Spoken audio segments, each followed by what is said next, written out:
গত 16 বছরে ইসলামী ছাত্র শিবিরের উপর সবচেয়ে জুলুম নির্যাতন নিষ্পেষণ হয়েছিল, কিন্তু আজকে আমাদের বন্ধুপ্রতিম ছাত্র সংগঠনগুলো তারা ফেসিবাদের ভাষায় কথা বলছে। তারা ইসলামী ছাত্র শিবিরের উপর যে জুলুম নির্যাতন হয়েছে সেই জুলুম নির্যাতনের বিরুদ্ধে কথা বলে তারা ছাত্রলীগকে দায় মুক্তি দেওয়ার চেষ্টা করছে। আমরা বলতে চাই, রাজনৈতিক শিষ্টাচার বহির্ভূত আপনারা কাজ করবেন না, বর্ডার লাইন ক্রস করবেন না। ছাত্র শিবিরকে যদি আপনারা অপহরণ করতে চান, ডিমোরালাইজ করতে চান, বাংলাদেশের ছাত্রলীগ আওয়ামী লীগের যে পরিণত হয়েছিল, তারা যেভাবে দিল্লি পালাইছে, আপনারা সে পালানোর সুযোগ পাবেন না।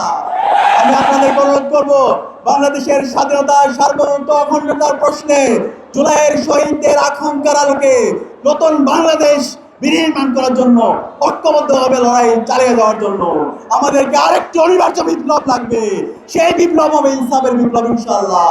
গত বছর এই জুলাই বিপ্লবে এদেশের মুক্তিকামী ছাত্র জনতা প্রত্যেকের পরিচয় ভুলে গিয়ে জালেম হাসিনার বিরুদ্ধে ঐক্যবদ্ধভাবে লড়াই করে 2000 ভাইয়ের শাহাদাতের মাধ্যমে, 40,000 ভাই বোনের গাজী হওয়ার মাধ্যমে আমরা আজাদি পেয়েছি।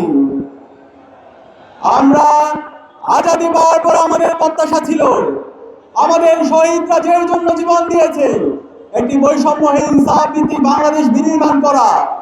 সেই বাংলাদেশ বিনির্মাণ করার জন্য আমরা গত 1 বছর ধরে ইসলামী ছাত্র শিবির এদেশের মুক্তিকামী ছাত্র জনতাকে সাথে নিয়ে আমরা আন্দোলন সংগ্রাম জারি রেখেছি। গত 1 বছর ধরে আমরা যাদেরকে সরকারে বসিয়েছি, শহীদদের রক্তের উপর যারা সরকারে বসেছে, তারা জুলাইয়ের চেতনাকে ধারণ না করে তারা ফেসিবাদীদের ভাষায় কথা বলছে।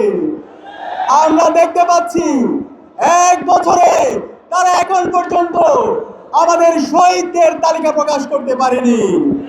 এখন পর্যন্ত আমাদের গাজীরা সুস্থভাবে তারা ট্রিটমেন্ট পাচ্ছে না। টাকার অভাবে রাস্তায় ঘুরতে হচ্ছে, তাদেরকে বিভিন্নভাবে লাল ফিতার দূরত্ব দেখানো হচ্ছে।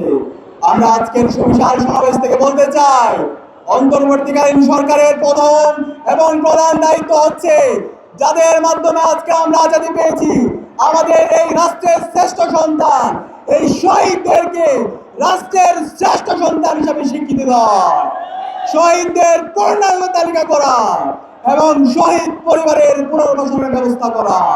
এর পাশাপাশি যত গাজী আছে, এখনো হাসপাতালের মধ্যে যারা কাতরাচ্ছে, তাদের যথাযথ ট্রিটমেন্টের ব্যবস্থা করা।